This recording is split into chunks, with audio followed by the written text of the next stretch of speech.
Hi everyone, welcome back. तो आज बहुत ही मज़ेदार टॉपिक के साथ आई हूँ। You know what, recently I was watching a horror movie. ठीक है, वो इंडियन ही थी और इंडियन हॉरर उतना हॉरर नहीं होता है जितना हॉलीवुड का होता है। ठीक है, लेकिन जितना भी होता है वो भी बहुत डरावना ही होता है। तो रिसेंटली आई वॉच दैट और मुझे डर लगा। ठीक है, एज यूजुअल। और मुझे अब सिर्फ क्वेश्चन करना था, ये डर क्यों लगा। ठीक है, तो क्योंकि हमारी बॉडी में जो भी एक्शंस होते हैं, जो भी रिएक्शंस होते हैं, वो कहीं ना कहीं हमारे फूड, हमारा इन्वायरमेंट एंड केमिकल्स की वजह से होते हैं। तो बेसिकली शॉर्ट में तो मैं बोल ही दी आप सबको। एंड देन अब हम इसे थोड़ा सा डिटेल में समझते हैं कि ये क्या है, क्यों है और कैसे है। तो मतलब जब भी हम एक हॉरर मूवी देखते हैं ना, तो हमें पता होता है कि चलो मैं तो सिर्फ मूवी देख रही हूँ, वो स्क्रीन ही तो है और कुछ नहीं है। एक्टर से जो प्लेट करेंगे एंड पूरा का पूरा डायरेक्शन होता है उसके पीछे, बट स्टिल वो लोग कामयाब हो जाते हैं हमें डर फील कराने में और हमारा दिल तेजी से धड़कता है, हाथ पैर गीले होने लगते हैं और सच में उस मोमेंट पे हमें वाकई में डर लगता है। तो आज उसी के पीछे की साइंस समझेंगे। सबसे पहले हम बात करते हैं हमारे ब्रेन का फियर नेटवर्क। ठीक है, जब हम हॉरर मूवी देखते हैं तो हमारा ब्रेन है ना कॉन्शियसली जानता है कि हम सेफ है, सीट पर आराम से बैठे हुए हैं, बट जो हमारे एमिगडाला होता है, जो आलमंड शेप स्ट्रक्चर होता है हमारे ब्रेन के अंदर ना,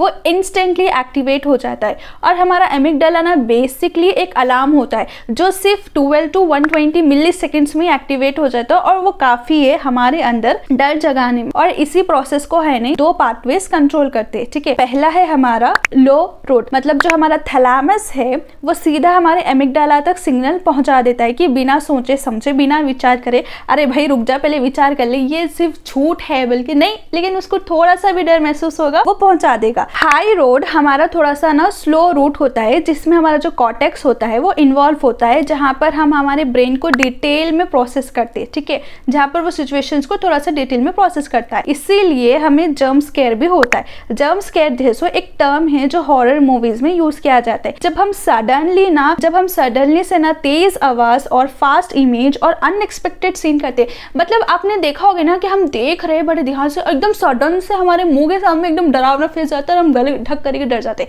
वैसे ही है ये। इसी डर के मारे हम चीखने चिल्लाने और अपनी सीट पे से उठ जाते हैं और हम जंप करने लगते हैं, वैसे कहते हैं। तो इसलिए इसे कहते हैं जंप स्केयर। इसीलिए जंप स्केयर के टाइम पे ना हम चिल्लाते हैं, हमें डर लगता है और बाद में समझ में आता है कि ये हमारे साथ हुआ क्या है। तो इस मोमेंट पे ना ब्रेन के बहुत सारे रीजन्स एक्टिवेट हो जाते हैं, जैसे कि है हमारे एंटीरियर कॉन्गुलेट कॉर्टेक्स, थैलेमस और हमारे इंसुला, जो हमारे इमोशंस और बॉडी सेंसेशंस को ना प्रोसेस करते हैं। और मजे की बात बताऊं, जो हमारा प्रीफ्रंटल कॉर्टेक्स है ना, जो लॉजिकल थिंकिंग के लिए रिस्पॉन्सिबल होता है, उस टाइम पे वो कम एक्टिवेट होता है। जब मतलब बंदे को सबसे ज्यादा जरूरत होना, तो जब उसे छोड़ के जाने वाला वो कौन है? Prefrontal cortex. इसलिए ना हॉरर के टाइम पे ना हमें इतना डर लगता है और हम बिना सोचे समझे बड़े आराम से रिएक्ट कर देते हैं। और हाँ, बॉडी के लेवल पे भी कुछ रिएक्शंस होते हैं बायोलॉजिकल लेवल पे, जिससे हम डर फियर करते हैं। तो इसमें ये बॉडी के लेवल पे ना दो मेजर सिस्टम्स एक्टिवेट हो जाते हैं। पहला है सैम ना हमारे अंदर अड्रेनलिन और न्यूरो अड्रेनलिन रिलीज करते हैं, इससे हमारी हार्ट रेट बढ़ती है, हमारी ब्रीदिंग फास्ट हो जाती है।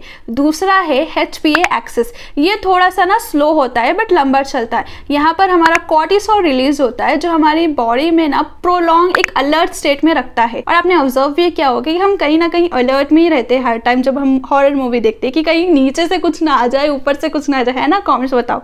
तो ना हमारा एमिगडाला और हिपोकैम्पस मिलकर ना फियर मेमोरीज को स्टोर कर लेते, स्पेशली ड्यूरिंग स्लीप। तो जो हमारा रेम स्लीप होता है उसके टाइम पर क्या होता है मालूम? मेमोरीज रिप्ले होते, जिसकी स्ट्रेंथ और भी ज्यादा बढ़ जाती है।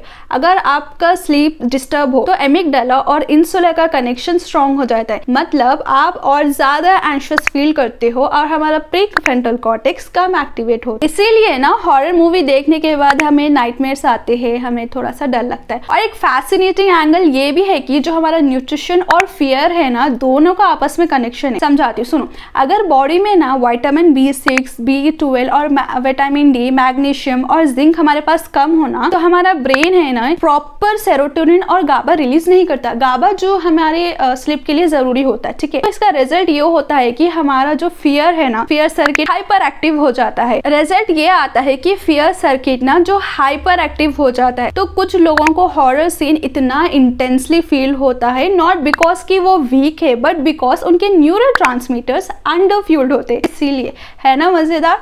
और एक बताओ, और सब लोग ना हॉरर मूवी देखते वक्त ना सेम रिएक्शन नहीं देते, क्योंकि फियर एक डीपली पर्सनल एक्सपीरियंस है। कुछ लोग हाईली एंजाइटी सेंसिटिविटी रखते, कुछ के चाइल्डहुड ट्रॉमास उनका फियर सर्किट को हाइपर सेंसिटिव बना देता है, और जो सेंसेशन सीकर होते हैं यानी कि उन्हें थ्रिल पसंद आता है, उनके ब्रेन में ना थैलेमस और इंसुला ज्यादा एक्टिव होता है, मतलब वो फियर को एंटरटेनमेंट में कन्वर्ट कर देते। वाओ, एक हम है कि फियर जरा सा हुआ नहीं कि डरने लग गए, लेकिन अब नहीं है, क्योंकि अब हमें समझ में आ गया है कि ये फियर क्यों जनरेट होता है। तो अगली बार जब आप एक हॉरर मूवी देखो और हार्ट रेट बढ़ जाए, याद रखना ये सिर्फ डर नहीं है, ये एक कंप्लीट माइंड बॉडी का स्ट्रक्चर है, जहां साइकोलॉजी, बायोलॉजी, फिजियोलॉजी मिलकर एक एशियन सर्वाइवल कोड एक्टिवेट करते। हॉरर मूवीज बेसिकली हमारे ब्रेन के ना सबसे पुराने सिस्टम्स को एक्टिवेट कर देता है, जो बेसिकली फियर है, और इसी में है उसका रियल साइकोलॉजिकल मैजिक।